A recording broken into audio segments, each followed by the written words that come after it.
Okay.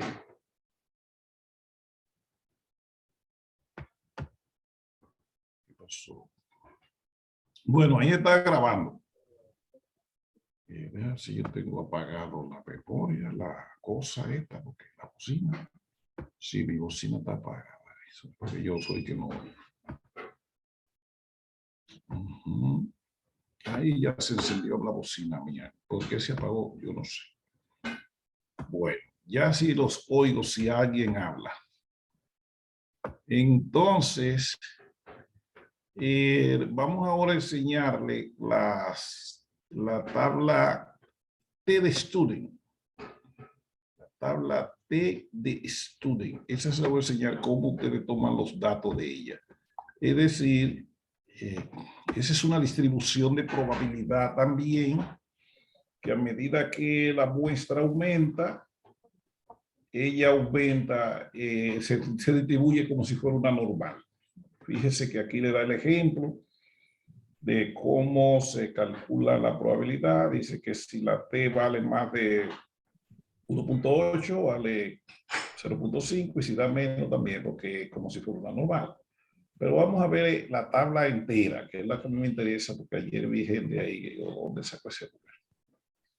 Miren, la T de Student tiene el concepto de grado de libertad. Esta columna aquí muestra lo que son los grados de libertad aquí. Esos son grados de libertad que se obtienen restándole a la muestra 1. Así se obtienen los grados de libertad. Ayer explicamos cómo se llega a eso. ¿Aló? Entonces, esos son los grados de libertad. Y de este lado, aquí arriba, en la columna, ella tiene el alfa, es decir, el nivel de significación, ese que está aquí arriba. Entonces, cuando a usted se le da un trabajo y tiene que usar la T de Student para conseguir lo que se llama el valor de la T Student, que aparece en la tabla, siempre ponen una T chiquita ahí diciendo que esa es la T de la tabla. Otro le llama valor teórico. Entonces, esa T de la tabla, supongamos que le dijera, búsqueme la T de Student, y siempre le van a tener que indicar eso, para, supongamos que le dijeran 12, contra que 12 grados de libertad y alfa igual a 0.05. Yo voy a buscar el valor de esa tabla, de la T de Student que me están pidiendo con esa especificación. Pues entonces lo que hacemos es que nos vamos por la fila 12, mírenlo aquí, porque por aquí que se miden los grados de libertad, que es el 12 que está aquí, miren, me lo estoy indicando ahí. Y por aquí me bajo por la columna 0.05, es decir, por esta, bajo por ella, y aquí donde me coincida con la línea 12, ese valor que yo puse en rojo ahí, este es el valor de la T de Student que corresponde a esa especificación. Si me dijeran que le busque la T de Student, pero yo la quiero, ahora me la están pidiendo para 15 grados de libertad, el 15 se obtuvo restando la muestra -1, es decir, que la muestra era 16. Por ejemplo, incluso se tendría así. Y aquí me dijeron que use un alfa igual a 0.010, vamos a poner que fue 0.10 ahora, 0.10, así. Ahora lo que hago es que me muevo a la próxima columna, la anterior. Entonces, aquí cierro mi paréntesis, pues ese valor con 15 y 10 es aquí que está. Ese es la T de esto. Entonces me imagino que usar esa tabla no es complicada porque simplemente tengo que conocer los grados de libertad, que siempre lo voy a calcular con estas fórmulas, con esta que está aquí, y el nivel de significación me lo van a dar o lo voy a establecer en el análisis, lo que sea. Pues ¿cómo consigo el valor de la T? De esa manera. Eso es lo que hace el software también. Pero también hay software que ya tiene eso en una subrutina ya, o que también eso lo puede tener una matriz de piso. Yo no sé cómo el software está hecho por dentro. O él tiene la función que genera esa tabla, cualquiera de las dos. Porque esa tabla, cuando hablamos de la distribución de probabilidad, les enseñamos la fórmula que medio compleja ahí, que les sirve para calcular esa tabla. Y eso es la T de estudio. Entonces, así entendemos cómo se usa la T. Si tienen alguna pregunta ahí, me la pueden hacer, sea escribiéndola, lo que no tienen, o me pueden hablar, que yo la escucho. Y entonces les respondo cualquier pregunta que me quieran hacer. Así se obtiene la T de estudio. Eso es fácil. Esa tabla es elemental.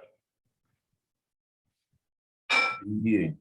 Siempre tiene que conocer la columna, que es el alfa, y la fila, que son los grados de libertad. Donde coincide la fila con la columna, ese valor está ese. Eso está hecho para que cualquier persona lo entienda. Bien. Entonces, tenemos otras tablas aquí abajo. Voy a limpiar esa para que ya no se le ligue una cosa con la otra. Y les voy a enseñar otras tablas estadísticas que vamos a estar utilizando a partir de hoy o mañana, no sé, hasta donde el tiempo nos va a ver.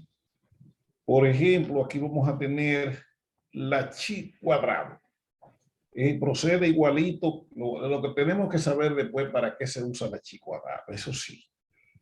Se lo voy a decir ahora por si alguien dice, bueno, pero me está enseñando algo que no me dijo con qué se come.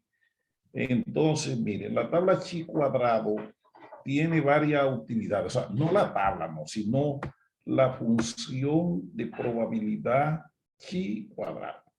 Mírenlo ahí como dice distribución chi cuadrado. ¿Para qué se usa la chi cuadrado? La chi cuadrado tiene varias aplicaciones como distribución de probabilidad. La primera es que nos sirve para determinar el intervalo de confianza de la varianza. Entonces, el intervalo de confianza para la varianza se usa con la chi cuadrada. En otra forma de determinar de usar la chi cuadrado como el proceso de análisis, como elemento de análisis, es que nos sirve para nosotros determinar si dos distribuciones de un mismo conjunto de datos son iguales, es decir, si hubo cambio o no. Voy a explicarle eso despacio. Después lo haremos matemáticamente, pero para que sepan de qué yo estoy hablando. Supóngase que ustedes están tomando este curso de estadística. Entre ustedes hay personas que, por ejemplo, han acumulado menos de 60 puntos hasta ahora. Hay otro grupo que tiene de 60 a 70 puntos. Estoy enseñándole uno de los usos de chi cuadrado, que hay un grupo que está entre 60 y 70 puntos, hasta por ahí que anda un grupo. Hay otro grupo que está entre 70 y 80. Estoy formando como si fueran los rangos en la tabla de frecuencia. Entre 70 y 80. Hay otro grupo que está entre 80 y 90. Hay un grupo que está entre 80 y 90. Y hay otro grupito, que no es muy grande, que está entre 90 y 100. Gente que anda así porque su trabajo lo está haciendo bien. Entonces, supóngase que ustedes, ahí hay 26 personas.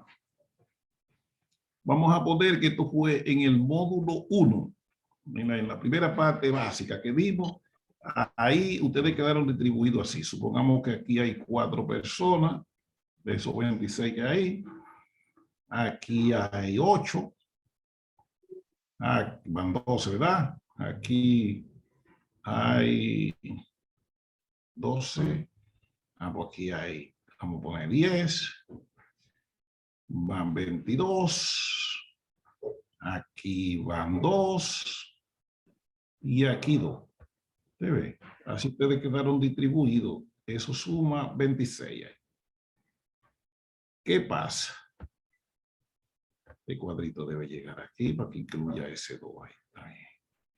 Ahí está 96. Entonces, ¿qué pasa? Supóngase que nos dimos cuenta que ustedes no están haciendo un buen aprovechamiento de la clase. Lo están cumpliendo bien. Entonces, el ministerio dice que hay que cambiarle la estrategia. Supónganse aquí llevamos clase presencial, virtual y presencial. Entonces, supongan que digan, no, mira, nosotros vamos a tener que poner todas las clases más presencial para que la gente se concentre más y no deje la computadora sola ahí, se va para un colmado, lo que sea. Vamos a presionar, a cambiar el modelo, presencial todo. Entonces ahora le hacemos la prueba en el módulo 2. Ahora vamos a hacer los mismos 26. Entonces cuando hicimos ese análisis, ahora aquí quedaron 2 personas. Aquí 6, aquí ahora aumentó a 12. ¿Cuánto llevo ahí? 8, 20 ya llevo ahí, entre esos dos números y 20. Pues aquí ahora hay 3 y aquí hay 3 también. Pero son los mismos 26. Entonces, ¿qué tenemos aquí? Aquí lo que tenemos ahora es que la distribución cambió. Ya no se distribuyen iguales aquí y aquí. Entonces, el chi cuadrado se utiliza para determinar si esta distribución y esa siguen siendo iguales estadísticamente o son diferentes estadísticamente. Si las dos distribuciones siguen siendo iguales, quiere dejar dicho que el cambio de la estrategia de docencia no tuvo efecto en el aprovechamiento. O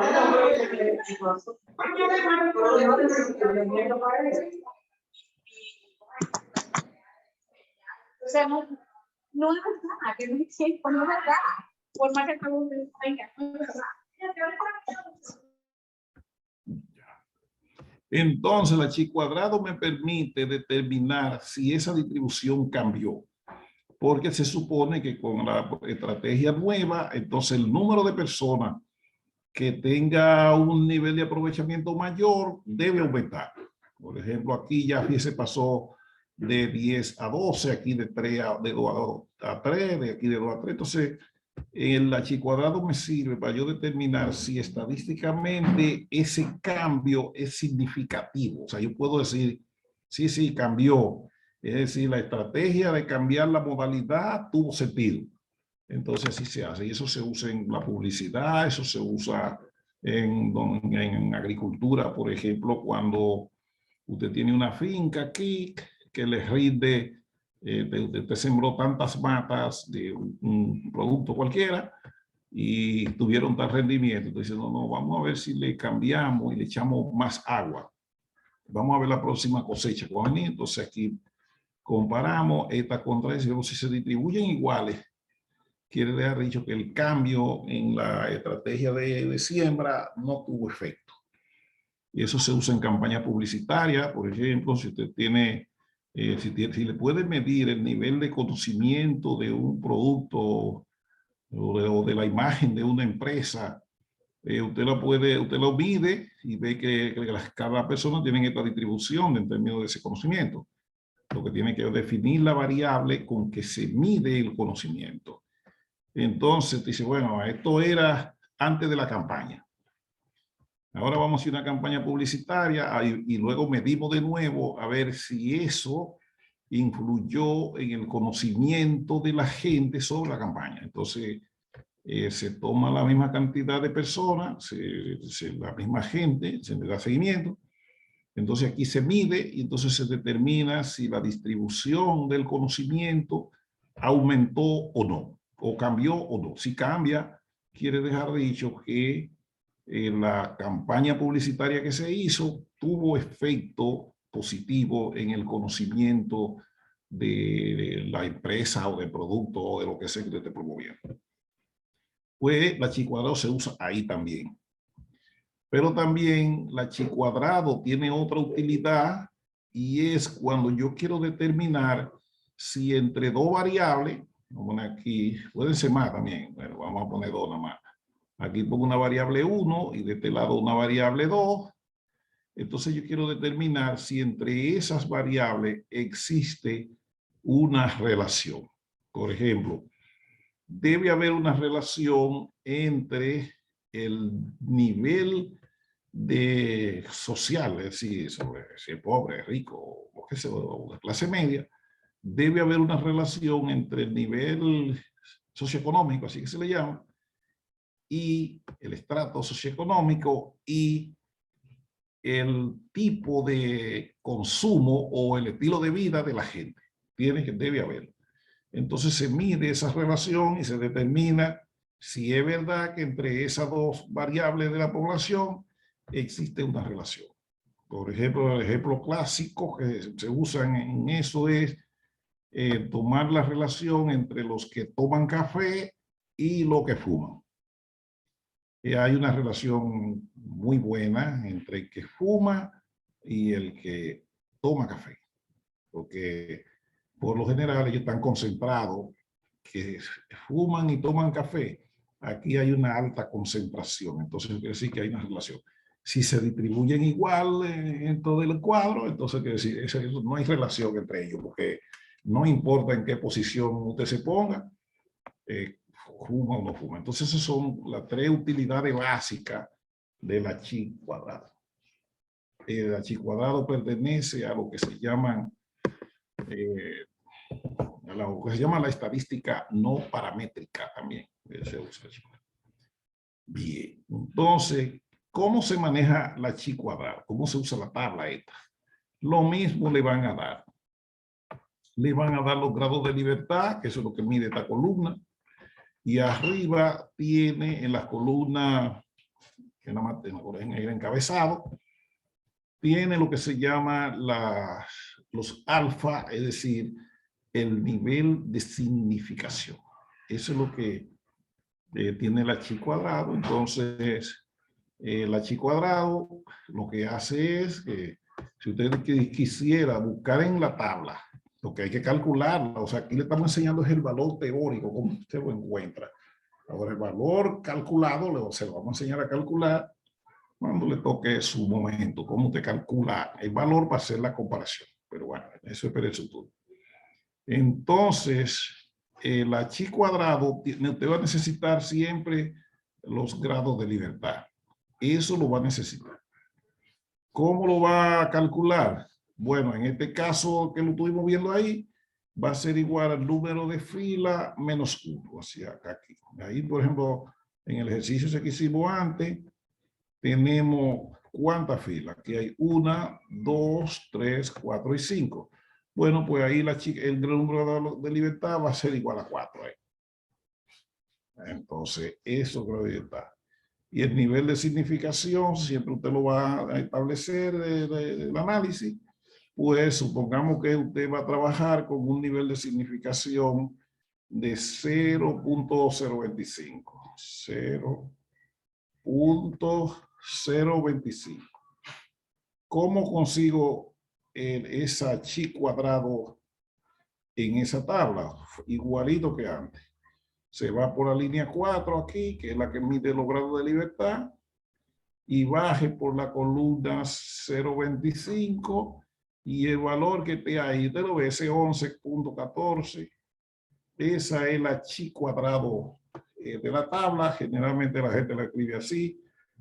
Chi, se llama chi porque es una letra griega que así que se llama. Chi cuadrado. La gente le pone una T ahí indicando que es la chi de la tabla. Y así se hace. Si fuera en una tabla cuadrada como esta, así, que tengo fila y columna, entonces los grados de libertad en esta tabla se calculan es multiplicando el número de columnas menos 1, así, por el número de fila menos 1, multiplica eso y eso te va a dar, porque es una tabla, tiene columnas y filas. Entonces multiplica y eso te va a dar también los grados de libertad. El alfa sí siempre se busca de la misma forma y así obtiene el chi cuadrado con el número de grados de libertad y el alfa, con eso. Pero el grado de libertad lo calcula aquí de esa manera y aquí nada más es fila menos 1. Y ya. Así se hace la chi cuadrada. Esa tabla la tienen ahí ya en su WhatsApp. Alguien preguntó, profe, dele acceso a la señora Katiuska. Yo me imagino que ya le dimos, no tengo a nadie esperando. Katiuska tiene que estar ahí. Entonces, ya sabemos cómo se usa la chi cuadrada. Eso porque la vamos a usar más para adelante, entonces estoy aclarando eso. Aquí viene otra tabla estadística. Voy a limpiar la pantalla para que la vean.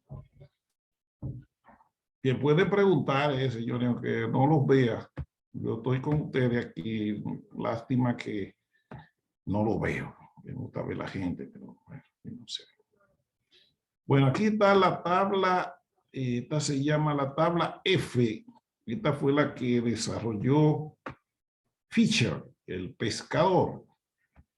Entonces, esta tabla de Fisher es la tabla F. Esa tiene varias páginas. Es más complejita un poco.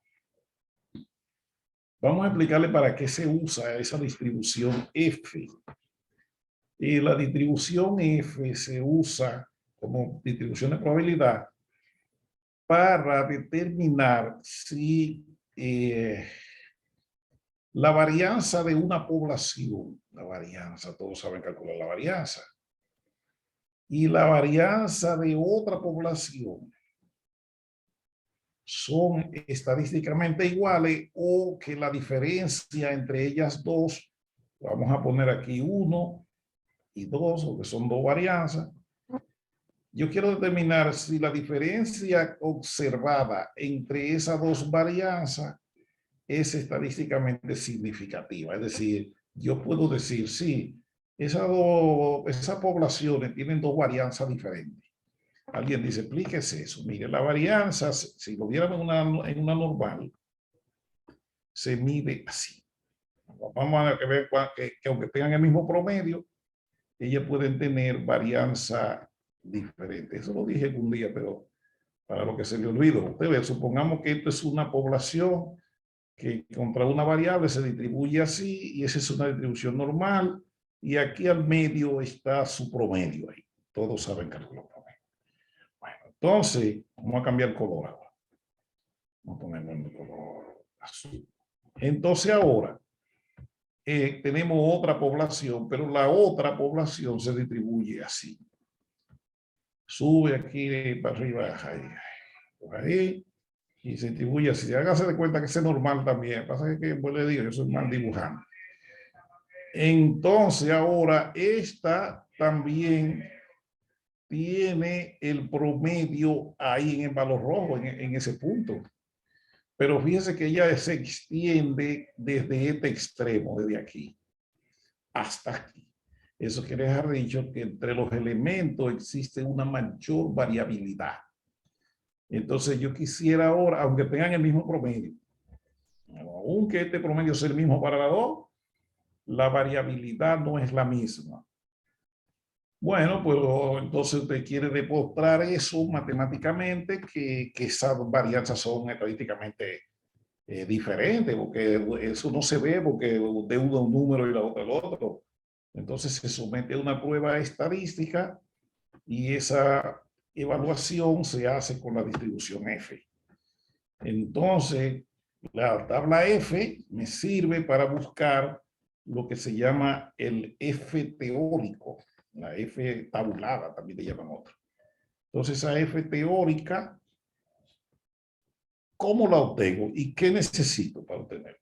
Voy a necesitar los grados de libertad 1, porque recuerden que estoy plegando con dos poblaciones.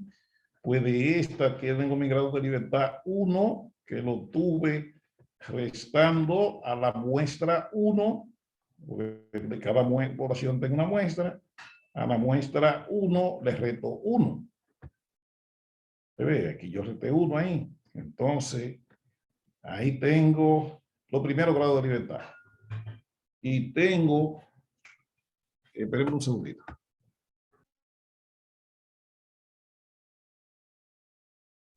Entonces, de la muestra 2, tengo los grados de libertad 2. Y en ese caso, con la muestra 2, tengo los grados de libertad 2. ¿Cómo lo tengo? Restándole a la muestra 2, 1 también. El tamaño de la muestra 2. Le resto 1. Bueno, ahora tengo 2 grados de libertad. Exacto. Pero tengo también el nivel de significación con que se vaya a hacer el análisis. Entonces, ¿qué hacemos aquí? ¿Cómo yo sé cuándo es la muestra 1 y la muestra 2? ¿Cómo le pongo esos códigos? Bueno, la muestra 1 es la mayor. Digo, la varianza 1 es la mayor. La varianza mayor es la que pertenece a la muestra 1. Siempre habrá una mayor que otra. Y si las dos son iguales, la prueba no tiene sentido. Entonces, la 2 es la más pequeña. Así siempre será. Entonces, siempre la muestra 2 es la que pertenezca a la varianza más pequeña. Me queda algo todavía que entender. Y ahora se pregunta, ¿está bien? ¿Cómo busco el valor de la F teórica en esa tabla? Bueno, de este lado, por la columna, por aquí, cojo los grados de libertad 1, es decir, los grados de libertad que pertenecen a la muestra, a la varianza mayor. Eso se leen en la columna. Y los grados de libertad de la menor se leen en la fila por aquí.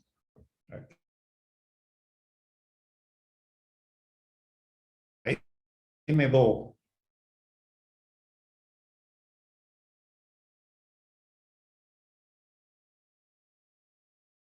Entonces lo que hacemos es que como tenemos el alfa definido, entonces lo buscamos. Pero esa tabla sigue siendo más compleja, porque ella tiene 2 líneas. Por cada número tiene 2 líneas. Mira aquí, para el 1 tengo esas 2 líneas. Para el 2 tengo esas 2 líneas.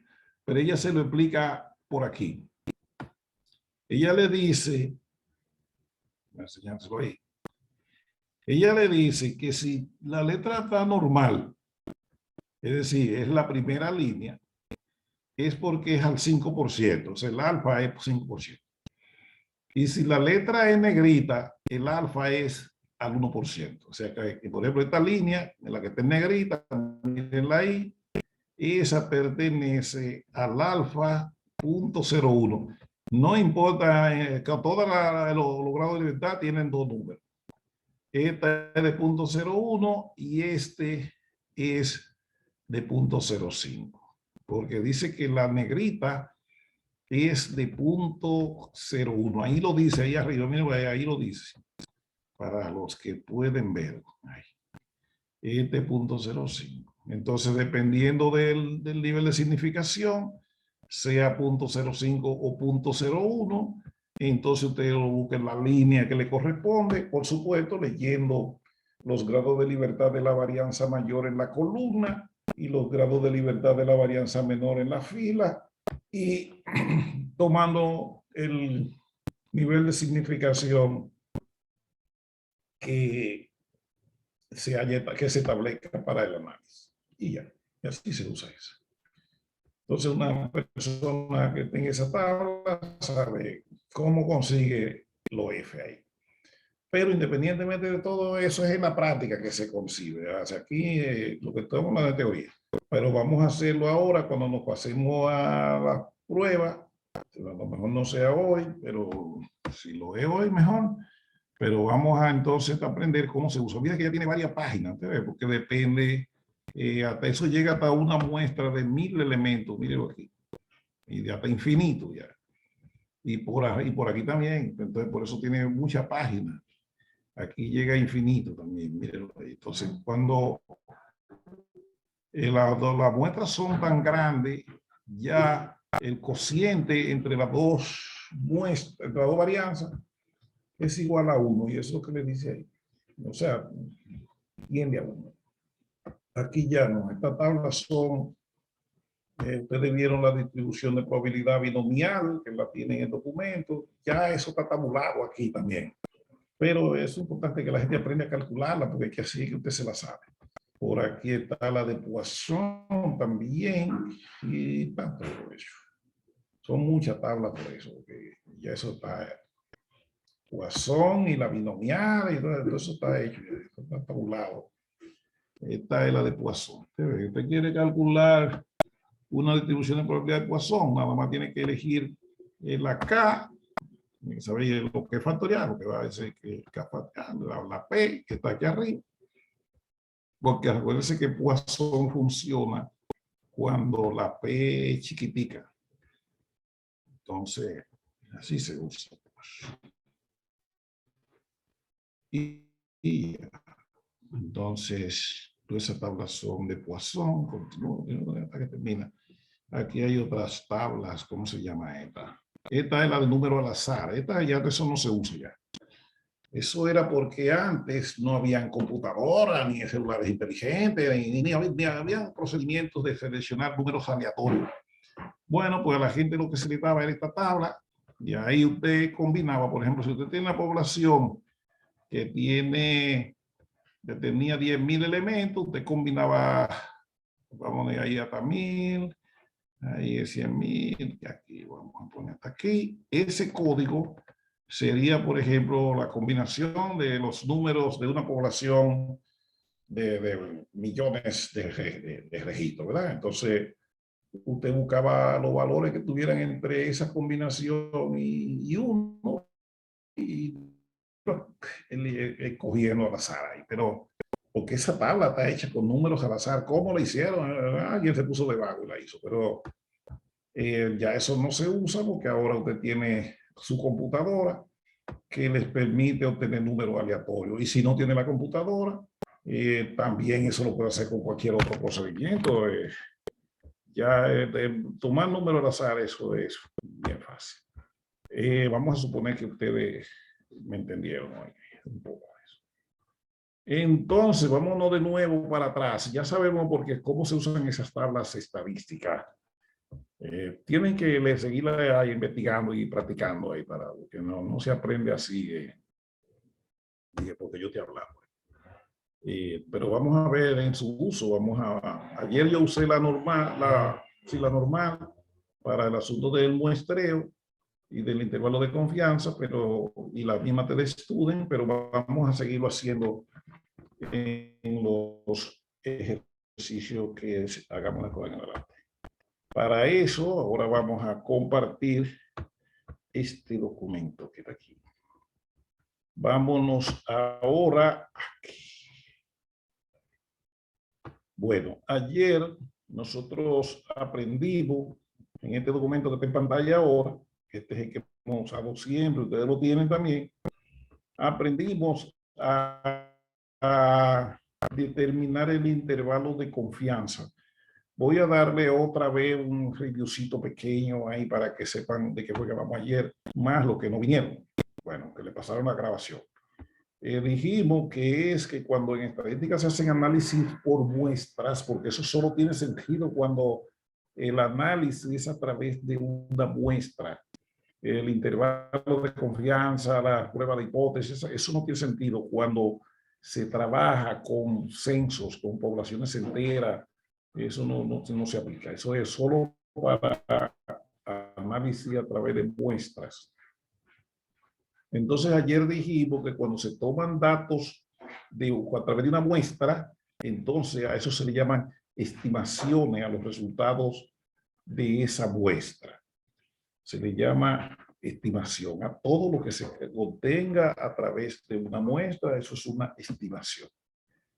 Pues cuando hacemos una estimación, eso lo dijimos ayer, tenemos dos tipos de estimación, que es lo que se llama la estimación puntual, Es cuando nosotros asumimos que el valor que nos dio la muestra coincide exactamente con el que da la población. Entonces decimos, por ejemplo, la edad promedio de la población dominicana, eso es una estimación puntual, lo que viene aquí, la edad promedio de la población dominicana es, por poner un ejemplo, 38 años. Esa es la edad promedio de la población dominicana. Supongamos que eso lo hicimos con una muestra. Entonces, si asumimos que sí, que con eso que da la muestra explica lo que pasa en la población, entonces, y lo expresamos de esta manera, eso es una estimación puntual. Pero eso no necesariamente es cierto. Entonces, usamos el otro tipo de estimación que se llama estimación por intervalo, y aquí es como si yo dijera que ahora no. En la edad promedio de la población, por decir ahora, escribirlo así, varía entre, vamos a poner menor igual ahí, y aquí, ahora varía entre 37, vamos, un poquito menos, 35, supongamos que yo lo escriba así, y 41 años. Entre 35 y 41 años. En ese intervalo, en ese rango, ahí es que está la edad promedio de la población, porque yo tuve una muestra. Entonces, ayer hablamos de que a eso se le llama una estimación por intervalo. Eso es lo que más se debe usar, porque como ya saben, las encuestas por muestreo, las investigaciones por muestreo, no es que no nos dan un resultado preciso de eso. Sí puede ser que tenga todas las características de que sea sesgado, que sea consistente, etcétera, pero no necesariamente eso se cumpla. Entonces, la estimación por intervalo está sujeta, por supuesto, a un beta. Entonces, esa estimación es más real, porque si lo que ella me está diciendo es que ese resultado está dentro de ese rango y que cualquier muestra que me dé un resultado dentro de ese rango se puede entender que explica lo que pasa en la población, pero aquí no necesariamente, porque esto es puntual y dice que es igual a eso. Entonces, es mucho riesgo. Pero esa es la idea. Entonces, eso lo hablamos ayer. Entonces, aprendimos a calcularlo porque le dimos ejemplo de cómo se hace cada intervalo de confianza, porque cuando se habla de estimación por intervalo, es obligatorio entonces entender el concepto de intervalo de confianza y aplicarlo. Entonces, dijo que el intervalo de confianza se llama así porque él se apoya en un nivel de confianza que se llama beta, y lo representa por una beta. Ya lo hemos dicho qué significa el nivel de confianza, no sé si eso vale la pena que se repita. Entonces, sigamos para acá. Aprendimos diferentes tipos de intervalos de confianza. El primero que hicimos fue para el promedio, así se escribe, intervalo de confianza para el promedio. Entiéndase que eso es una estimación. Cuando se habla de la estimación, ¿qué es lo que se estima? Lo que se estima es el valor del parámetro. ¿Y qué es el valor del parámetro? El valor real de la población. Eso se llama un parámetro en estadística. Entonces, de ese parámetro se estima a través de una medida de estimación, en este caso con una muestra, y entonces eso es intervalo de confianza de ese parámetro. Entonces, ¿cuáles son los tipos de intervalos de confianza? Hicimos ayer el del promedio. Este lo hicimos en dos formas. Uno lo hicimos cuando tenemos una muestra grande. Se dice que una muestra es grande si se pasa de 30 elementos. Ya yo puedo considerar que esa muestra es grande. En este caso, para determinar el intervalo de confianza se usa el valor de la Z, que es el que enseñamos en la tabla normal, y cuando la muestra es pequeña, que es menor de 30 o igual a 30 elementos, entonces, pero fíjense que los dos son del promedio. Entonces, si es menor o igual que 30, entonces aquí se utiliza la T de student, que fue la tabla que le expliqué hoy. La T. Déjame quitarle esa garabato. Entonces, la T de student se utiliza así cuando nosotros queremos determinar el intervalo de confianza. En este caso, que lo que estamos hablando de intervalo de confianza, la cual la vamos a usar en otra cosa, pero es cuando la muestra es pequeña. Esa fue uno de los que vimos ayer. Ayer vimos también el intervalo de confianza, pero para una proporción que es el que tenemos en pantalla ahí. El intervalo de confianza para una proporción.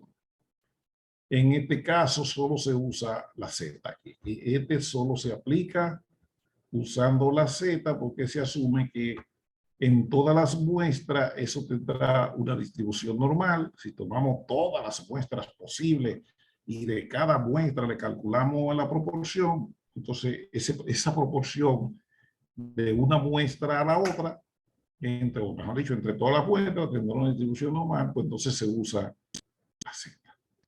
Entiéndase que como ya vimos, la T, a medida que la muestra se acerca a 30, también ella se parece a una normal. Bien. ¿Qué más me le debo decir de eso? Bueno, ya lo otro aprendí a hacer.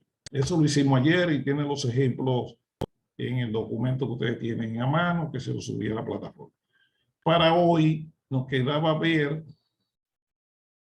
el intervalo de confianza, que ahí fue que me paré ayer, para la varianza. Ahora ya no es para la P ni para el promedio. Tienen que tener claro lo que es el concepto de varianza.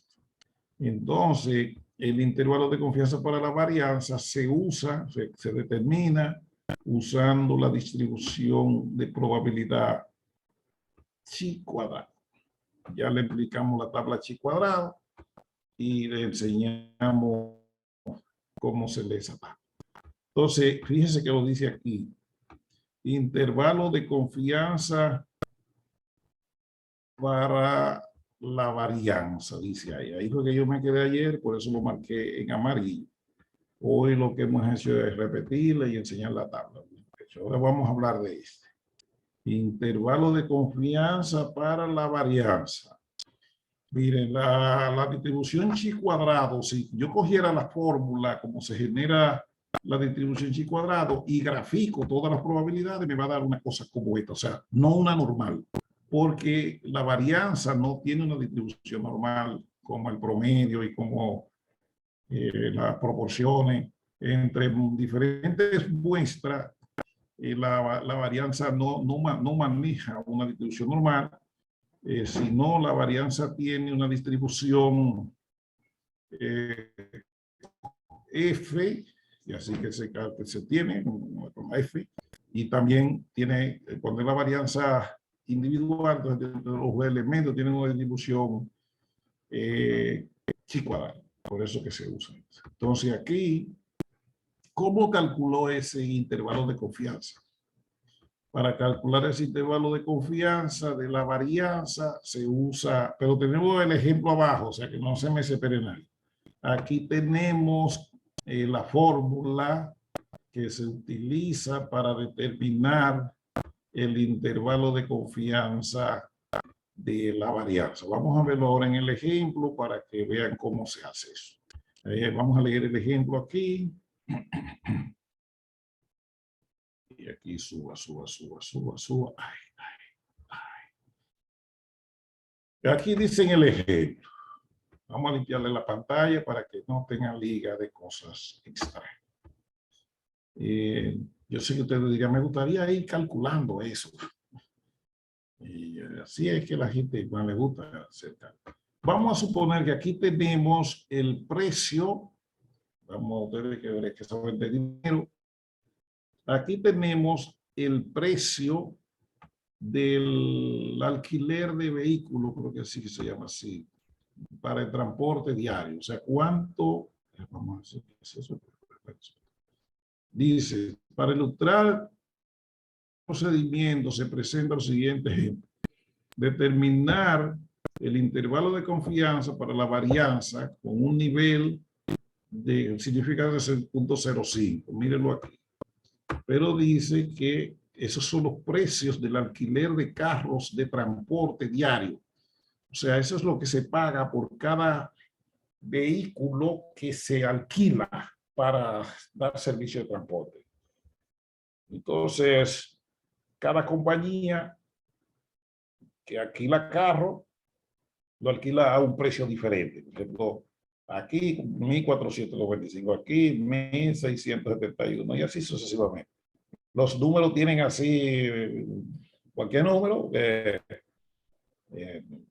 siempre ponen eso terminado en cero, o sea, 1.500, 1.600, cosas así, 1.650. Pero nosotros lo hicimos con números así para que se vea cómo es que se hace, que se pone en la vida real. Entonces, de cada compañía tenemos el precio que alquila su carro. Entonces, de esos, ahí son 15 compañías. Ahí hay 15 valores. Entonces, de eso se calculó la varianza de los precios. Mire que dio 21.500, porque esa es una muestra de empresas o de personas que alquilan vehículos también, pero en cada compañía. Entonces, se calculó la varianza. ¿Cómo se obtuvo la varianza? No lo dice ahí, pero la varianza requiere que se calcule el promedio. El promedio para calcular la varianza con esta fórmula que se le enseñó en la parte básica. Por eso para mí es importante eso. Aquí se calculó la varianza con esta fórmula. Saben que eso da un chin de brega, o sea, no es que no se ve así tan bonita, pero ya les enseñamos cómo se calcula, hicimos una tabla, y algunos la hicieron en la práctica bien largota ahí, pero lo hicieron, y así se calcula la varianza. Lo estoy repitiéndole a los que no lo han hecho. Y con esta fórmula se obtuvo la varianza y es esta que está aquí.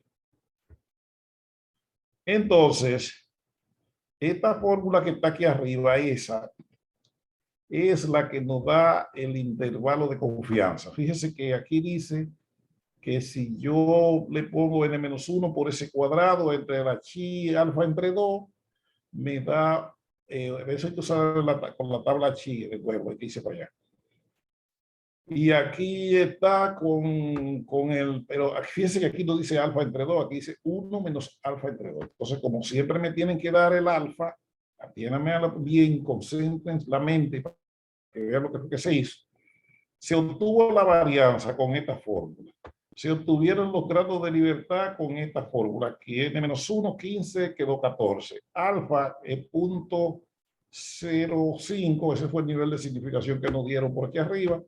Lo dividimos entre 2 y dio 0.025. Ese es el que va ahí. Entramos a la tabla chi cuadrado con estos dos números, con este y este. Fuimos a la tabla chi cuadrado con estos dos. Este me dio la columna y este me fui por la fila 14. Y eso nos dio el valor de la chi cuadrado, que va en el denominador, mírenlo ahí, dio 2601. Eso es lo que dio ahí, pero necesito este otro. Lo otro es ya lo mismo. Mire, este 21 es ese que está ahí. Ese. Vamos a marcar en otro color. Mire, ya eso es lo mismo. Mire, este 21, mírelo ahí. Guiándose de la fórmula que tengo arriba. Mírelo ahí. Es ese. Y ese mismo, mírelo aquí también. Ahí está, que es el mismo número. O sea, que ¿qué me está cambiando? Por la chi cuadrado. ¿Por qué cambia la chi cuadrado? Porque aquí es la chi cuadrado de alfa entre 2, es decir, la que pertenece a 14 con 0.25 en la tabla de chi cuadrado, como enseñamos ahorita. Eso nos dio la primera chi cuadrado que es 2601. Eso es lo que está en el numerador. Y ese 14 es ese que está ahí. Mírelo ahí, está en los dos sitios. Mírelo ahí, ese es facilísimo. Y mire el otro 14, vamos a bajarlo aquí mismo. Mírelo aquí, ese mismo 14. O sea que lo único que me está cambiando es el denominador aquí. Acá en el numerador de este lado y de este lado es mismo. ¿Qué me cambia el denominador? Entonces, ¿cómo tuve este 563, que es la chi cuadrado, que pertenece a 1 menos alfa entre 2? Bueno, se restó 1 menos alfa entre 2, pero alfa entre 2 vale 0.025. 1 menos 0.025. En este caso, si se hubiera hecho con otro nivel de significancia, entonces hubiera cambiado. Entonces, aquí resté y eso me dio punto. Esto dio punto 97.5. Ahora dio 0.97.5. 500, esto punto 97.500. Eso que está ahí. Esa es la real, esa diferencia. Bueno, pues ahora yo lo que fui a la tabla chi cuadrado, me fui por la línea 14 de nuevo y bajé por la columna punto 97.5 y el valor que me dio ahí, que apareció aquí, ese valor es el que va ahí. Ahí hay un valor que es, ahí aparece en el chi cuadrado, el 5.63. Ese que está en la tabla. Entonces ese valor es el que va en el denominador. Mírenlo ahí, aquí. Pues eso lo que se hizo fue que se hicieron las dos operaciones de la de este lado. Vamos a ponerle de otro color para que lo vean. Y se hizo esta operación y esta que está aquí. Eso es pura aritmética de quinto y no voy a faltar respeto a ustedes enseñando eso. Entonces, esto de este lado dio este número. Y la de este lado dio este que está aquí. Pues eso nos dice que la varianza de la población, de donde se tomó esa muestra de esas 15 empresas o 15 personas que alquilaron carro en esas 15 empresas, la varianza del precio varía entre 11.626.88 y 53.000 y pico. Es importante que se sepa que cuando se hace el intervalo de confianza para varianza, eso es un número grande siempre, porque la varianza es un número al cuadrado. Si quisiéramos llevar eso a la desviación estándar, lo que hacemos es que le sacamos la raíz cuadrada a este número y a este. Entonces ahí es más fácil de interpretar. Entonces ya ahí podemos decir que la raíz cuadrada de eso, pero lo que se llama intervalo de confianza para la varianza. No sé si 2 o 3 entendieron eso. Tienen derecho a preguntarme para seguir aclarando. ¿Aló? Digan lo que tienen sonido. Todo claro, maestro. Lo importante de eso es que usted entienda lo que se hace. La matemática es otra cosa. Es decir, si yo no sé lo que estoy haciendo, no importa 1000 fórmulas, eso no tiene que sentir.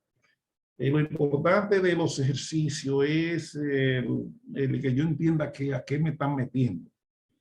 Eso es porque cuando los datos se toman con muestras, me dan un resultado.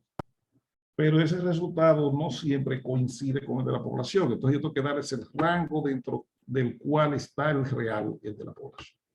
Y eso es lo que tenemos ahí, en ese ejercicio. Salgo de ahí para hacer preguntas a los que están. Ahí está conectada Janet Flores. Está una carita negra que no tiene nombre.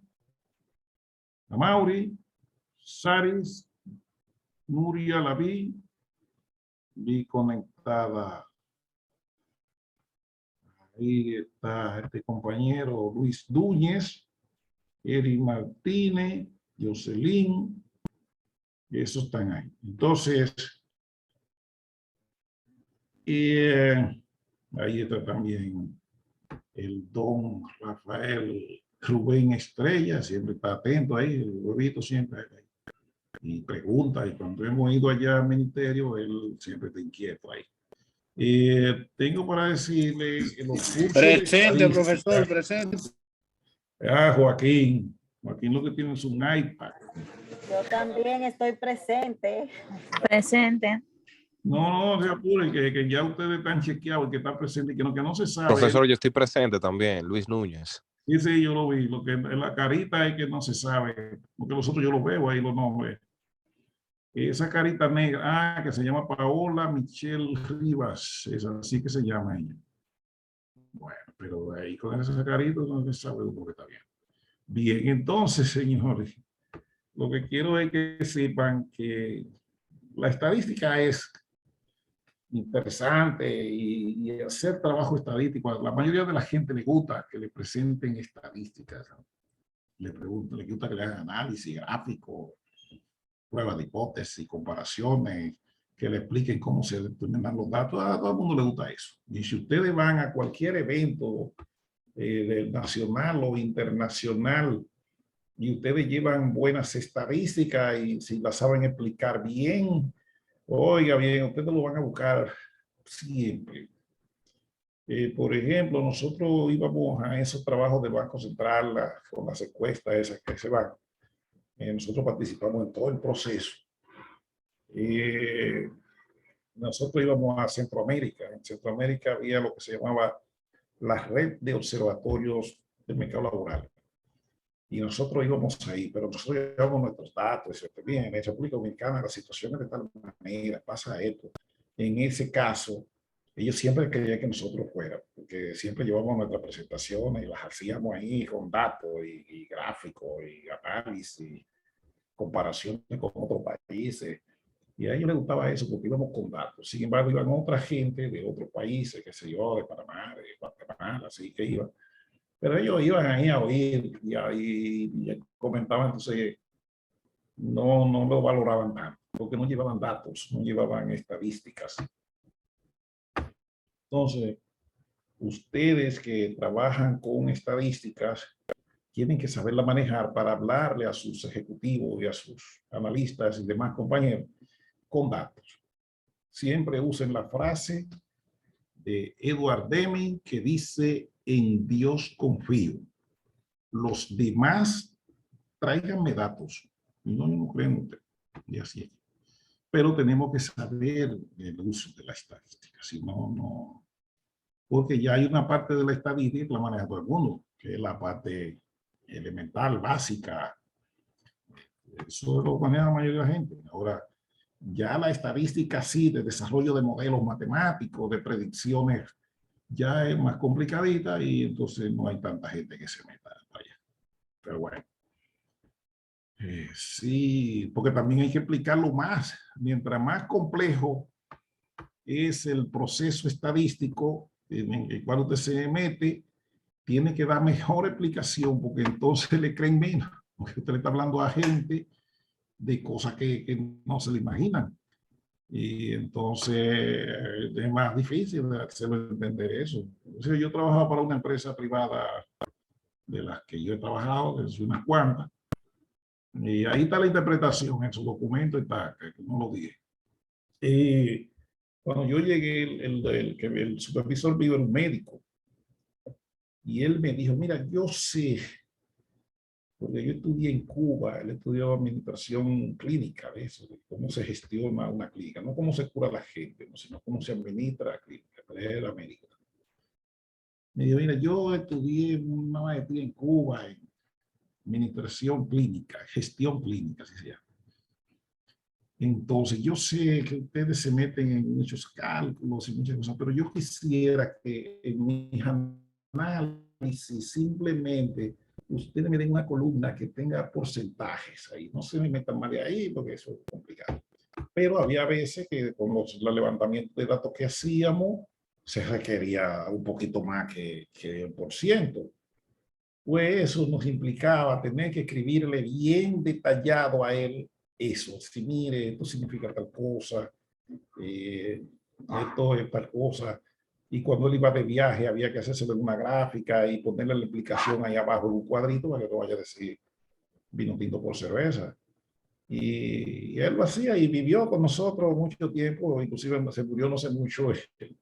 Y aún ya después de viejo, me llamaba siempre, ven para que me ayude a hacer un análisis. Él es ginecólogo y la esposa también era ginecóloga. Ella está viva y él se murió. Y él siempre nos llamaba para que nos ayudara pues, ahí a bregar con esos análisis estadísticos, ya, pero aplicaba la medicina que requería ya una precisión mayor y había que escribirle todo y ponérselo ahí. Él allá casi nada más tenía que leer eso, pero él era inteligente como quiera. Él era una persona que entendía, pero no le gustaba. Bueno, aquí hoy entró un capítulo nuevo, que es el que prácticamente me tocaba para hoy. Vamos a meternos en lo que se llaman las pruebas de hipótesis. La prueba de hipótesis y las estimaciones andan cerquita, andan en junta, porque ambos procesos se hacen cuando se trabajan con muestras en los censos, en los registros continuos. Eso no es necesario, a menos que usted no tome una muestra en la prueba de hipótesis. Pero en la mayoría de los trabajos se hace por muestra, por ejemplo, la medida de calidad. La calidad se mide donde quiera. La calidad, voy a meterme en algo que no está bien, no me interesa, pero mire, la calidad es un concepto. O sea, no, la calidad no es como uno cree y que, por ejemplo, hay gente que entiende que si usted compra una herramienta alemana es de calidad. La gente cree eso. Y no, ya entonces si compra una china dice que eso no es de calidad. Entonces no es así. Pero la calidad se mide por muestra, porque no podemos estudiar todos los elementos, todos los productos. Entonces, ¿por qué la alemana puede ser la que sea y no es de calidad? Porque la calidad depende es de que para qué se hizo.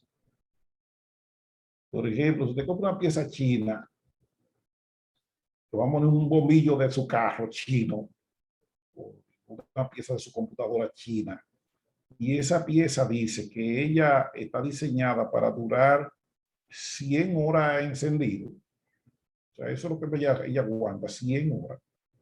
Esa es la china. Si ella dijo que va a durar 100 horas encendida y la duró, ella es de calidad extrema, porque ella fue diseñada para durar 100 horas encendida. Si la alemana se diseñó para durar 1000 horas, el precio, el costo, toda la materia prima que se usó es para durar 1000 horas y ella nada más duró 700, entonces no es de calidad. Porque ella no está cumpliendo con las especificaciones, así se dice en análisis de calidad. Entonces, si usted está en una empresa que produce artículos de manera continua, usted no puede analizar todos los artículos, pues entonces usted lo que hace es que toma una muestra, tiene que haber estudiado las especificaciones, porque las especificaciones son las que te van a servir de referencia para decir si ese producto está cumpliendo o no con lo que se dijo que él era. Por ejemplo, aquí en el país existe ahí, yo no sé si está todavía, una institución que se llama Digenor.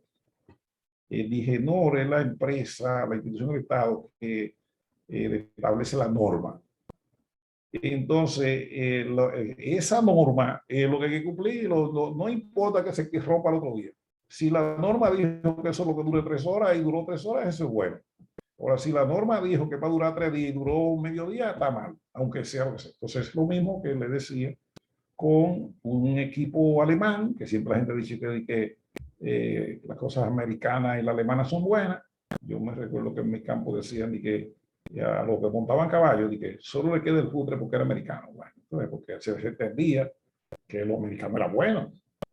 Entonces, cuando usted compra algo chino, dice, no me compre eso, o no sirve, porque eso es chino. Sí, pero de los chinos depende para qué lo comprar, para qué se hizo. Si un recipiente chino se hizo para que dure un mes, y duró su mes, es excelente. Ahora, si un equipo alemán se diseñó para que dure un año y nada más duró 6 meses, eso no sirve, porque usted se hizo para 6 meses.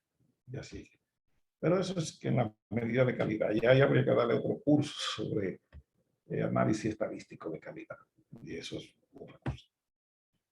Bien, así se evalúan los procesos, por ejemplo, todo lo que ustedes hacen en donde usted trabaja, las auditorías, por ejemplo, son un tipo de análisis de calidad, pero no son tan rigurosos como, por ejemplo, el análisis estadístico de procesos, que es diferente, porque ese sí te va midiendo así unidades, y entonces eso.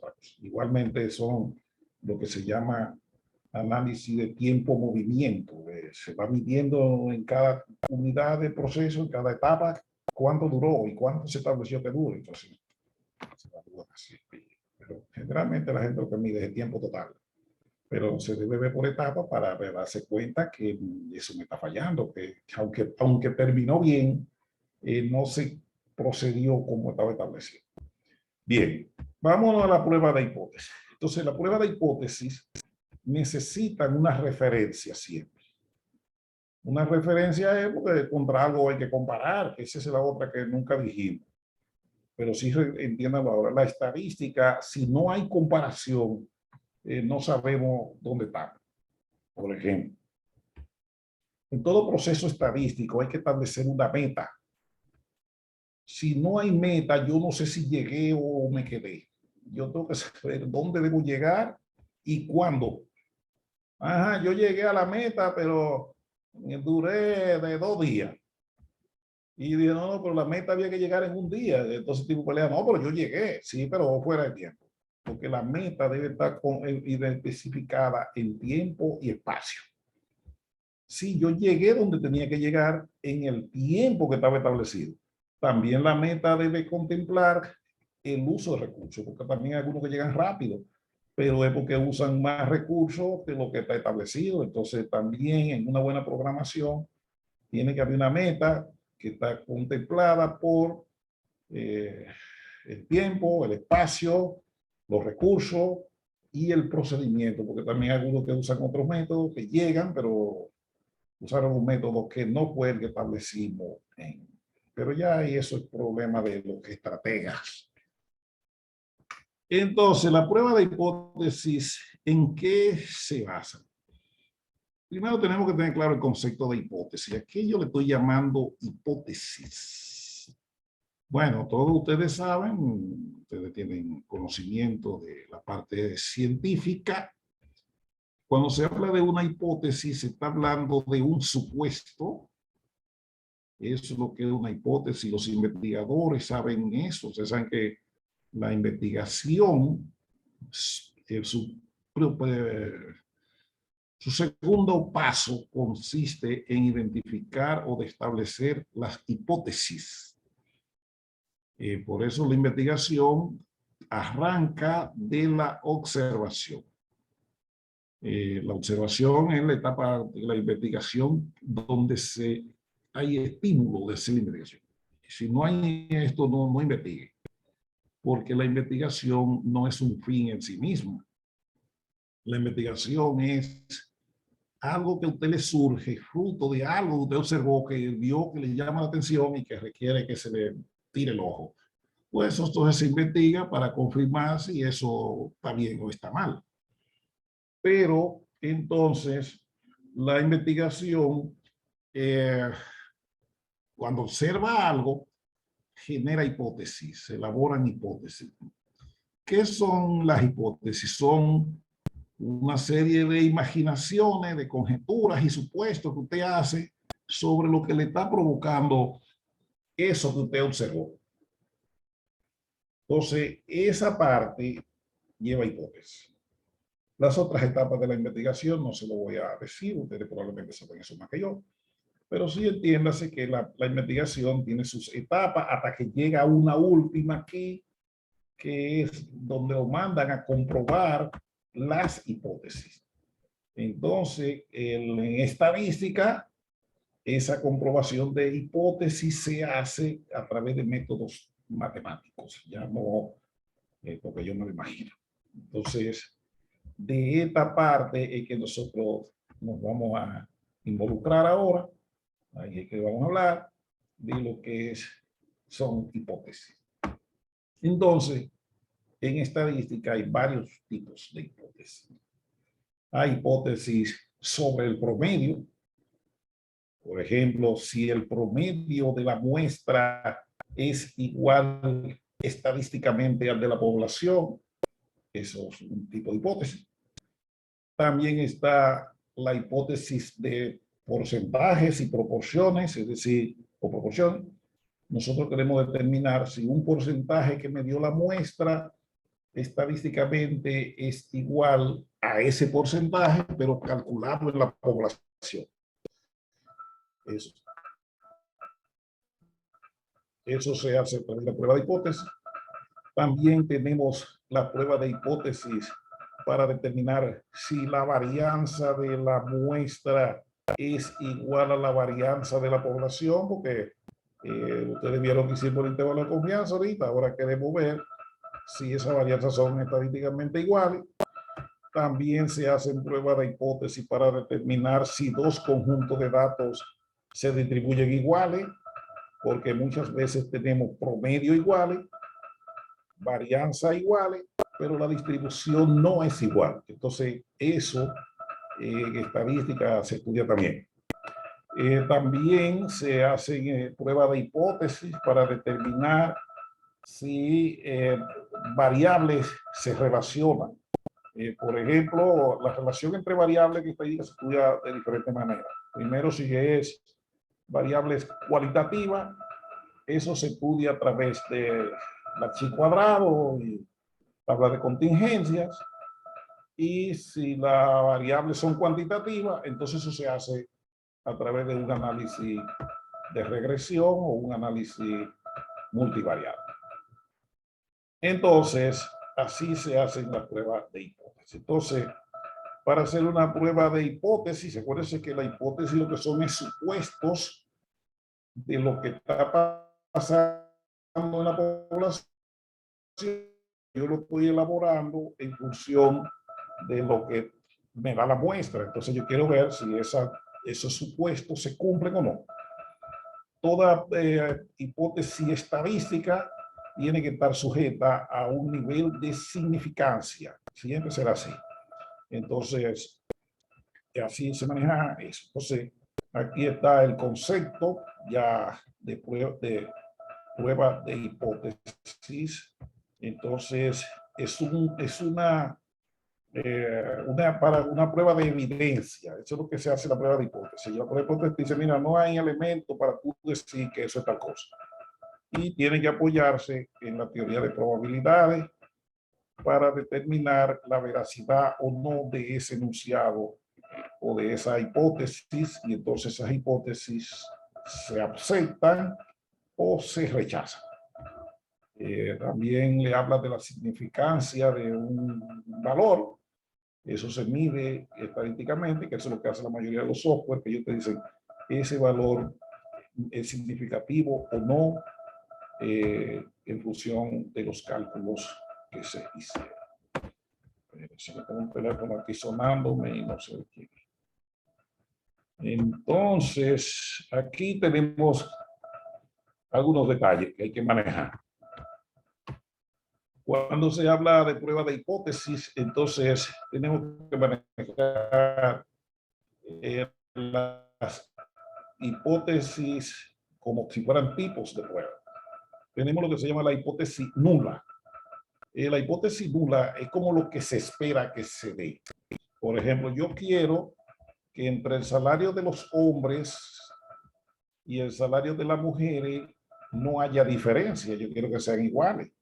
Pues esa sería mi hipótesis nula, porque eso es lo que mide como el objetivo, o lo que yo quiero que se cumpla. Y la hipótesis alternativa, que es de que si no se me cumple esto, bueno, se da lo al revés. Entonces, por eso siempre se plantean dos hipótesis. La hipótesis nula, que se representa en la mayoría de los libros y en los documentos como la H0 y la hipótesis alternativa que se o alterna, que se le llama, que es la hipótesis opuesta, y eso se representa por la H1. Entiéndase que la H1 se da cuando la H0 es falsa, entonces se va la H1. Si la H1 es falsa es porque la H0 es cierta, es decir, la hipótesis nula. Luego, también tiene que manejarse el nivel de significancia, ya eso lo hemos hablado. Es lo mismo concepto, decir nivel de significancia que nivel de significación. El concepto es el mismo. Entonces, el nivel de significancia lo que mide es la probabilidad de que la hipótesis nula sea verdadera o no.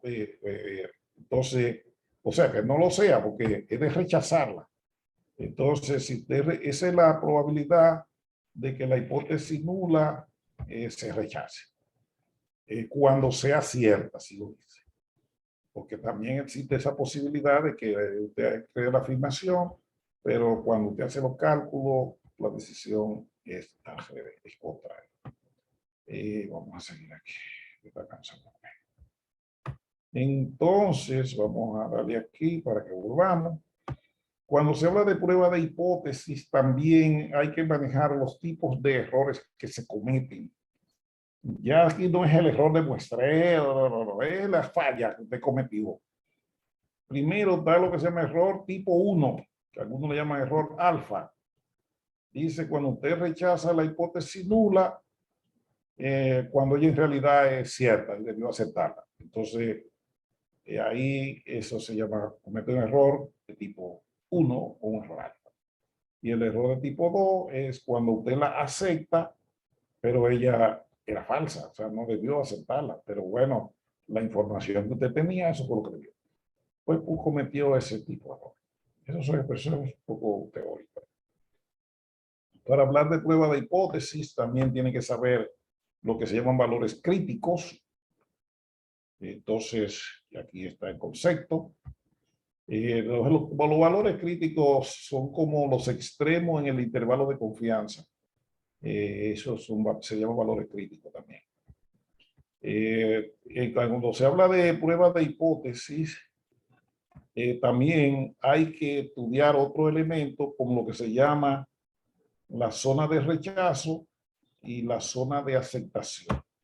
Déjame dibujarle aquí cómo se ve la zona de rechazo. Supóngase que usted fuera a trabajar un promedio que tiene una distribución normal, ¿verdad? Entonces, si esta es la distribución normal, y aquí está un valor crítico, y aquí hay otro, entonces lo que esté fuera de esos valores críticos, que es lo mismo que el alfa ya sabemos lo que significa, ¿verdad? Que es el nivel de significación aquí, y esta zona, la de todo extremo, se llama zona de rechazo o zona crítica. Y esta que está aquí en el medio se llama zona de aceptación. Y ahí se representa por la beta, que ya eso lo hemos dicho muchas veces. Y estos dos extremos son alfa.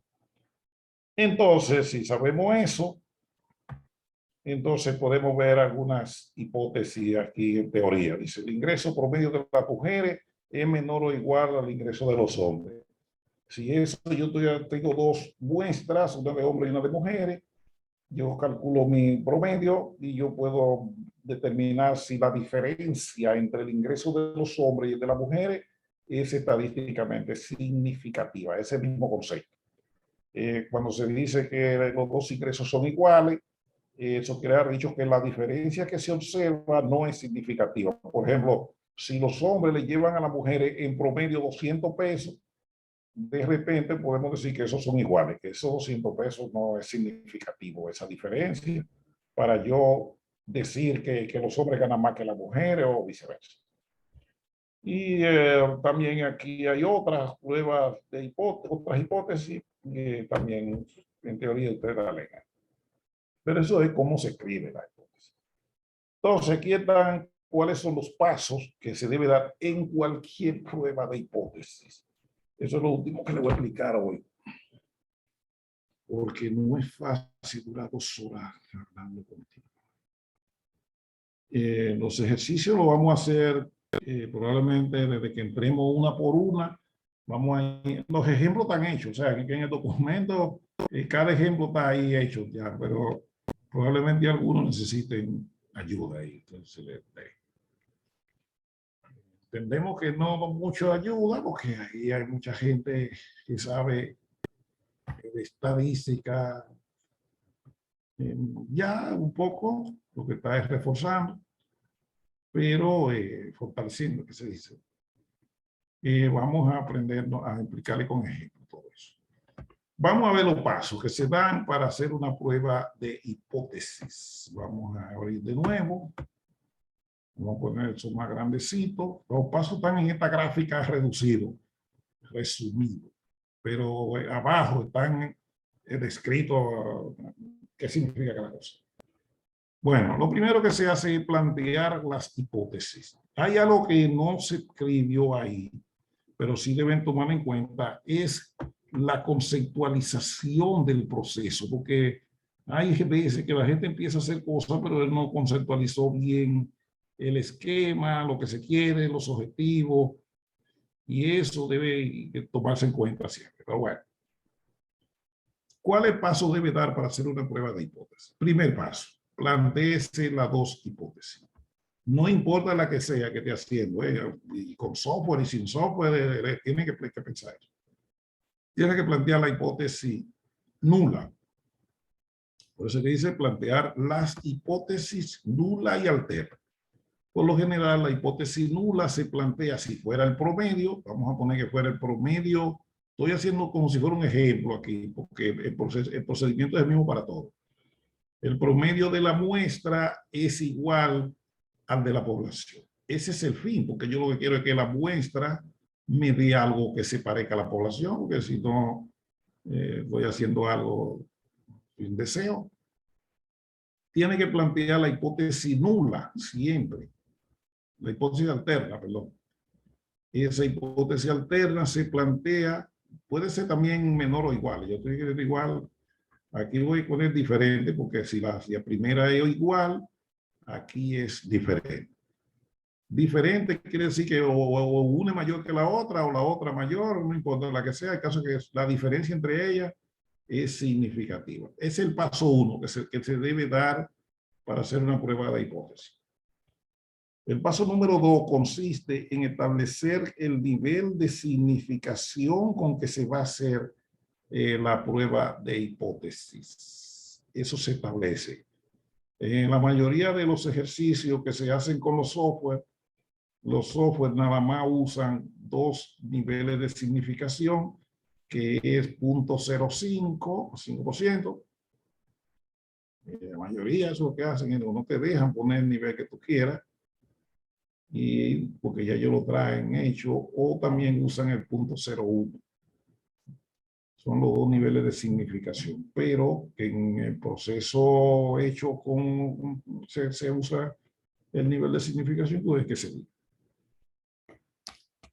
Luego que se tiene eso, entonces lo que se calcula el estadístico de prueba. Si fuera promedios, entonces debe calcular, vamos a poner aquí el ejemplo, pero eso lo vamos a ver para adelante, que yo lo que tengo es los pasos. Tiene que calcular el valor de la Z para si para esta prueba que estamos haciendo.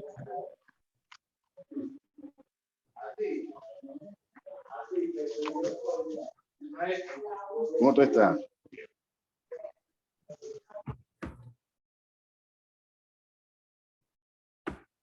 Sigamos, no se apure, que yo resuelvo eso por aquí. Entonces, oigan bien, estoy haciendo mi prueba de hipótesis, ya se me han ido con una gente ahí. Entonces, el próximo paso consiste en calcular, si fuera una prueba de promedio, la Z, que es igual al promedio de la muestra, por acuérdense que es una prueba de diferencia. el promedio de la muestra menos el promedio de la población dividido aquí el error estándar, que el error estándar es la relación entre la desviación estándar y el tamaño de la muestra. Así están hechos los ejercicios. Entonces ahí el ejercicio de diferencia de promedio. Esta es la raíz cuadrada de la muestra. Se dio ese paso. Tiene que conseguir, independientemente de todo, el valor de la Z en la tabla. Entonces eso se llama la Z de la tabla. Y ese es los pasos que he tenido que dar. Me voy a la tabla normal, si es la Z, si es la chi cuadrado, y la que sea, porque digo que es valor tabular. Y entonces, ese valor, lo que dé, yo no sé cuánto daría aquí, yo le voy a poner una A ahí, lo que tenga en la tabla. Ese valor, lo que se hace aquí en la toma de decisión, que se compara la Z calculada con la A o la Z tabulada. Entonces, oiga bien, siempre que la Z calculada o el valor que sea calculado le dé menor o igual que el valor tabulado, mire que estoy poniendo la Z ahí, ¿verdad? Cualquier prueba. Estos son los pasos para hacer cualquier prueba de pruebas. Si ese valor es mayor, o sea, este es menor y este es mayor, eso quiere dejar dicho que se acepta la hipótesis nula.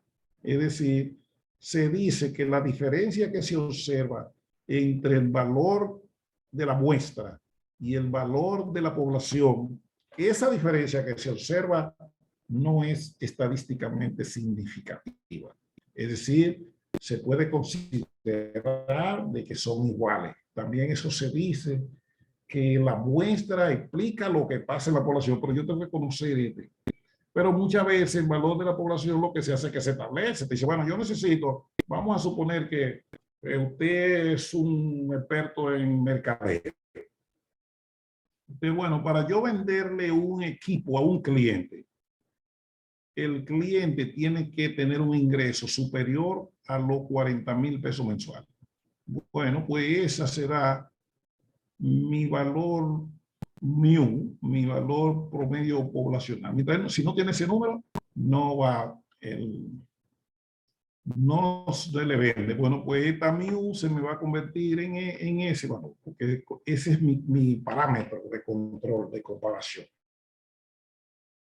Entonces, si yo hago una investigación y me dice que no, que este valor es menor que ese, pues ya entonces no se le puede vender a ese cliente, no le venda el producto porque no lo va a poder pagar. Porque para tener ese producto, para obtenerlo, necesito un ingreso mensual mayor de 40,000 pesos. Entonces, si se lo dan a una persona que gane menos de ahí, el riesgo de que no te lo pague o tenga que lo devuelva o se lo tenga que quitar es muy alto. Entonces, eso es lo que hace la MIU, porque por lo general ya es un valor que se establece de que no puede diferenciarse MDS. Es como el nivel de calidad. Si un producto debe tener un nivel de calidad de 9 de 10, tiene que tener 90%, si es de 10 en escala.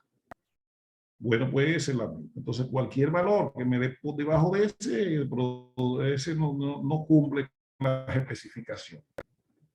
Entonces, ya aquí vamos a la decisión.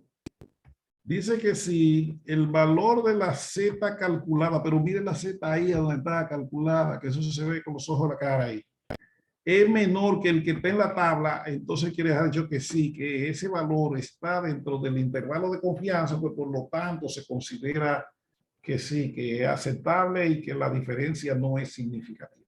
Entonces, puede tomar la decisión. ¿Qué le pasa si le da mayor? Como si le da mayor el calculado, entonces se rechaza la H0 y se acepta la H1, diciendo que la diferencia que se observa entre esas dos medidas es estadísticamente significativa, pues por lo tanto esos dos conjuntos de elementos no se pueden considerar iguales para un fin específico. Porque entiéndase eso también. En estadística no se hace nada si yo no tengo claro el objetivo. ¿Para qué usted quiere eso? Porque el saber hacer pruebas de hipótesis, eso es tontería. El problema suyo es saber establecer la toma de decisión con eso. Y hay pruebas complejas, ahí estamos enseñando las más suaves. Entonces, eso que se le dice aquí, la decisión. La decisión es que se rechaza la hipótesis nula o se rechaza la hipótesis alterna, cualquiera de las dos. O sea, cuando rechaza una, acepta la otra. Entonces, eso se decide aquí con ese punto. Si el valor calculado le da mayor que el valor tabulado, rechaza la hipótesis nula. Si el valor calculado le da menor, así como me dio a mí, entonces se acepta. Fíjense aquí dice no se rechaza, ¿verdad? Aquí dice se rechaza, es decir, porque es lo mismo no rechazar que aceptar, y aquí entonces aquí rechaza la hipótesis dura. ¿Pero por qué la rechaza? O porque el valor calculado le dio mayor que el valor tabulado. Y así se toma la decisión. Esa grafiquita la tomamos y la pusimos ahí para que todo lo que está que leer para atrás lo vea ahí, no tiene que saber más. Pero no solamente es así tan resumido, tiene que pensar más. Pues por eso esos pasos están explicados aquí en una teoría más detallada, con unos pequeños ejemplos inclusive. Y entonces ahí están los pasos. Aquí hay 6 pasos. Y cómo se rechaza, y eso es lo mismo que está aquí en la gráfica. Entonces, si usted aprende eso bien, ya usted va a saber hacer pruebas de hipótesis con datos sobre una población, sobre 2 muestras, porque también hay muchos tipos de pruebas de hipótesis. Aquí yo le puse el ejemplo de comparar el promedio de la muestra con el de la población. Sí, pero también hay promedio, hay en prueba de hipótesis donde se compara es el promedio de 2 muestras, o la varianza de 2 poblaciones, o la distribución de 2 poblaciones, o lo que sea. Y así. Pero Dios, que me haya bien. Entiéndase que nosotros aquí vamos a ver la prueba de hipótesis un poquito. Lo que estudian estadística, eso es una asignatura exclusiva para eso, porque también incluye lo que se llaman las pruebas no paramétricas, que es otra materia también. O sea, hay una materia exclusiva llamada estadística no paramétrica, y esa materia tiene pruebas de hipótesis para elementos que no responden a una distribución específica, y por eso que se le llama no paramétrica. Voy a dejar hasta ahí, hasta los pasos de la prueba de hipótesis, y entonces en la próxima vez que yo los vea, ¿qué hora es? Son las 52. Entonces ya lo vamos a hacer en práctica. Ya nos vamos a los ejemplos. Vamos a quedar aquí. Voy a marcarlo ahí a color, que aquí me voy a quedar ahí. En ese punto.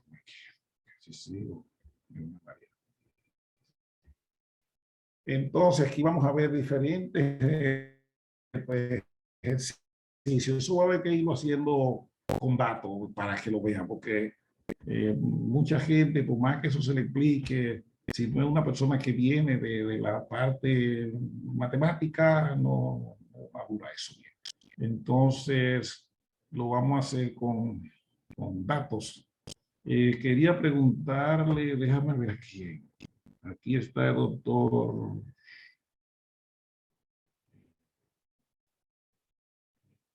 Ya se me fue, no hay 22. Pero bueno, lo que quiero saber es, mañana, el doctor Irán, no lo veo ahí, pero estaba ahorita. Jocelyn está por ahí. Yo quería saber en qué quedamos con lo de mañana, si lo vamos a hacer virtual siempre o presencial, porque eso hubo una discusión el otro día y no sé a dónde llegar. Aló, duda, queja. Profesor, buenas tardes. ¿Me escucha? Ajá, Hola, le habla Ana María Hernández de Senasa. ajá. Yo le fui la persona que se encargó de enviar la comunicación a Nuria Rodríguez en relación a que todas las clases fueran virtual. Todavía no tenemos respuesta al respecto. Le acabo de mandar un correo para ver si ella me da respuesta. Entonces entiendo que mañana la clase será presencial hasta que ella nos dé respuesta. Bueno, yo voy a, como quiera, yo voy a hacer contacto con ella entre hoy y mañana, porque necesito asegurar eso. Claro, lo entiendo. Así todos, porque tenemos que saber. Que para yo coger para el ministerio, tengo que ponerme zapatos. Ay, profesor, la cosa Entonces, suya. tengo que saber si necesito tener zapatos, o puedo estar en zapatillas, yo tengo que saber eso. Claro, claro. Entonces le agradeceríamos que usted, si conversa con Nuria en el transcurso del día de hoy o mañana en la mañana, nos informe vía el chat que tenemos, que entiendo ellos están, para nosotros entonces también organizarnos todos los que trabajamos realmente. Exacto. Yo voy a escribirle hoy mismo. Perfecto. Y la respuesta que me dé, entonces yo voy a, yo le digo que le escriba por el chat también a ustedes y ustedes van a tener información sobre eso, porque sí yo necesito eso, porque cuando yo voy al ministerio, yo necesito 4 horas. Una para ir de mi casa allá, 2 con ustedes, más una para venir. Cuando yo doy clases virtuales, que la clase virtual yo lo necesito 2 horas y media. Media hora para aprender la computadora, 2 horas con ustedes, digo 15 minutos con la computadora, 2 horas con ustedes y 15 minutos para pagarla. Entonces, o sea, tengo menos programación, es más corta. Claro, ¿no? Y es entendible que es más cómodo, entiendo para usted, ahora que dice que tarda 4 horas los viernes, y quizás para muchos, porque eso rompe un poco el viernes. Muchos de nosotros quizás dejan muchas cosas para los viernes, y también el tema del parqueo, no hay parqueo en el ministerio, entonces es un poquito complicado, es cuesta arriba dejar su carro tirado, ¿me entiende? Bueno, eso ahí ya no se apure, que yo voy a encargarme hoy, ahora de que los libere. Voy a hacer esa explicación, esa demanda de información para de que tenga esa respuesta temprano mañana antes de coger para allá. Entonces, pero sí tienen que estar atentos todos para que nadie coja, si es virtual, nadie coja para allá, y si es presencial, pues cojan lo que tienen que coger. Porque yo sí entiendo que es un lío para los que viven lejos, es un problema, pero ustedes saben, la vida es un problema como quiera y hay que vivir con ella. Entonces, por hoy lo voy a liberar. Yo le voy a sugerir, a pedir así otra vez, lo he dicho varias veces, que lo que puedan, hagan los ejercicios que están subiendo a la plataforma, háganmelo en orden, así para yo entenderlo bien cuando estoy revisando, porque algunos me dan brega, porque eso está se moviendo tanto en una hoja de cálculo ahí. Entonces a mí me gustaría que tenga uno bajo el otro, así, que yo, mire, el primero lo hizo bien, el segundo lo hizo bien, y para mí es más fácil eso. Y me es laborioso revisarlo, pero lo he hecho, pero hasta me puedo equivocar, porque entonces, como hay una cosa por un lado, otra por el otro, otra está a la derecha, otra hacia abajo, entonces traté de que me queden abajo uno del otro. Si página 1 el primero, abajo del segundo, el otro del tercero. Y si lo vamos a poner por página del CEL, entonces yo sé que en la página 1 está el 1, en la 2 está el 2, y así, pero así sería muchas páginas también. Pero también tienen que irse aprendiendo eso, porque cuando hagan trabajos estadísticos puramente profesional, van a tener obligatoriamente que la clase se sube todos los días, o sea, la pasamos porque el Zoom me manda, déjame quitar la grabación ya que no es necesario.